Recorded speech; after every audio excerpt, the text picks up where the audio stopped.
Yes, people, welcome back to another video. We have some breaking news regarding Julian Alvarez and his potential exit from Manchester City. Before we get into it, please, as always, hit a quick like on this video. It really does help. We're on the road to 10k, so like, subscribe, all that good stuff, and leave all of your comments down below. I want to see what you guys have to say about this situation. Now, look, to give you some background, some context to the overall situation, it has been rumoured for a few months now that Julian Alvarez is interested in leaving Man City. I think we can all pretty well work out why that would be the case. With no sign of any exit for Erling Haaland coming in the near future, which is a great thing for us. That's what we want to hear. Alvarez is clearly feeling like he is not going to be the main striker. He has spoke up recently about wanting more minutes. That doesn't make all too much sense to me because I think he was our second most played player last season. But look, nevertheless, I do understand some of his frustrations because at the end of the day, he's a striker. He's a number 9. He's an out-and-out striker, and that's what he wants to do. And just unfortunately for him, he just so happens to be at the club competing with the greatest striker in world football at this moment. So, you know, if he's being realistic and honest with himself, does he have a chance of shifting Erling Haaland from the number 9 role?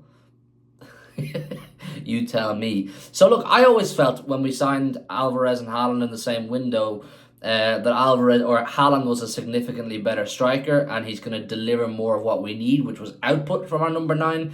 And Alvarez was going to be a nice little complement to that and potentially play in a variety of roles, as he did. But I also knew this situation was inevitable. This exact situation was absolutely inevitable. That one day, Alvarez, when he develops more, when he's won a little bit, which he's absolutely done, he would decide he wants to be the main man somewhere. He absolutely wants to be the main man somewhere. And you can't blame a striker for wanting to do that. You can't hold a grudge against a striker for saying I don't want to be Haaland's backup. So the situation has come potentially sooner than maybe I would have expected, but at the same time, when you weigh up how much success Alvarez has had, you know, he's completed the game. With the exception of the Carabao Cup, Alvarez has completed football, hasn't he? He's won the World Cup, the Copa America, all the domestic trophies he could possibly win bar the Carabao Cup. So he's pretty far along in his career in terms of success, and he may feel now is the right time for him to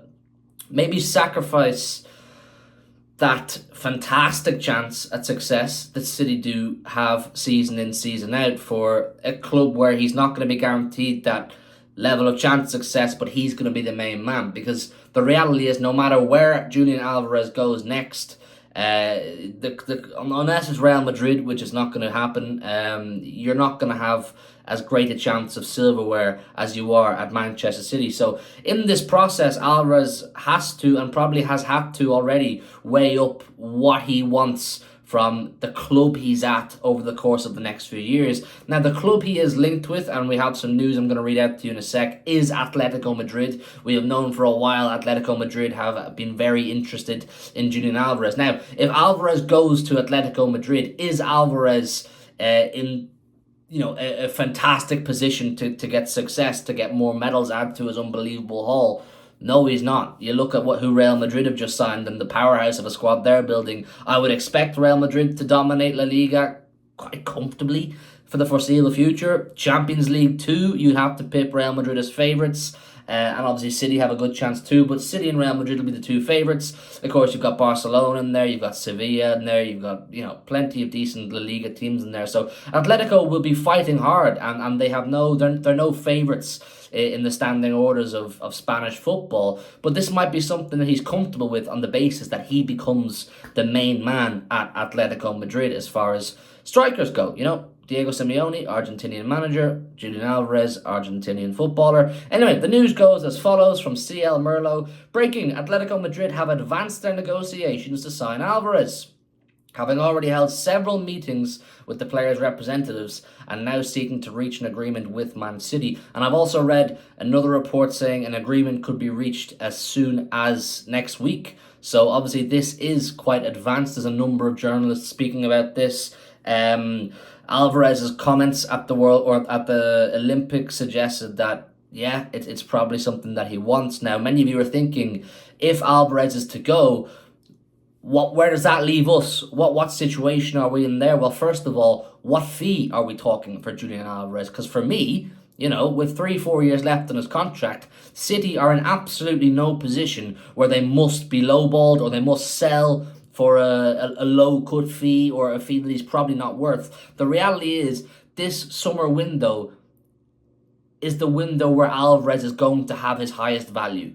With this length left on his contract, just won a World Cup, just won 4 in a row, played loads for City last season, scored plenty of goals, Copa America. He has his highest value right now. City must be demanding, in my opinion, in excess of 65, 70 million pounds. Now, I've seen reports from this exact same journalist suggesting that 50 million pounds is the region in which Atletico believe they can get this deal over the line. No, that's a no for me. Now, look, you lot know me well. I'm not generally too bothered about finances. I don't support a bank, but this is anybody with anything between their ears can tell 50 million for Julian Alvarez in his current position is absolutely being lowballed. Absolutely being lowballed. City should not be selling Julian Alvarez for 50 million pounds. I'd rather keep him. Even though we operate on the basis that, look, if you want to go, you can go. You have to have some sort of middle ground. You cannot simply just be, well, if you want to go, you can go. From a business standpoint, you have to be able to stand your ground and say, I know you want to go. We're happy to let you go, but you got to bring us the correct fee. We're not going to be taking the piss out of here. So look, I think 70 million pounds is a good mark. 60, 70, 60, 65, a couple of add-ons, because no doubt he is going to score plenty of goals wherever he goes, and he's probably going to have more success, at least at international level. Argentina's still a very good team, so you wouldn't put it past him to get more. Maybe if Atletico can add some other players, and on top of what they already have, they could get some domestic success. I don't know, maybe Europa League or something, I'm not too sure. So add-ons, I think, are important there too. But City do have to really stand their ground on this. And just because Alvarez isn't comfortable with being Haaland's backup doesn't mean we should sell him for a low-cut fee. I think City really, really have to stand their ground on this and not get bullied by Atletico Madrid or pressured by Alvarez's entourage into selling him just because the kid's not happy.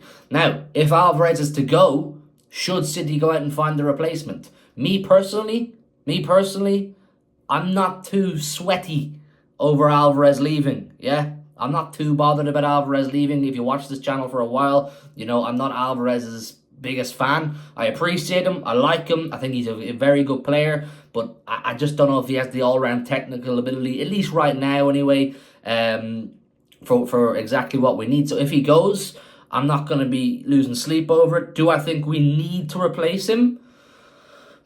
No, I don't. If we're to get a good fee for Julian Alvarez, 70 million, I think I'd rather put that money earned into finding a proper midfielder, a proper Rodri backup. But then again, if City were to go out and get a Dani Olmo or someone like that, I wouldn't be too disappointed. We have options. We have wingers that can play false nine. We have midfielders that can play false nine. I'd say Savio can play through the middle. I don't think we're going to be totally stuck. And of course, we have Erling Haaland. So what I'm saying is pending Haaland gets an injury, which may not be the case. I know he does usually get 1 or 2 a season, but it may not be the case.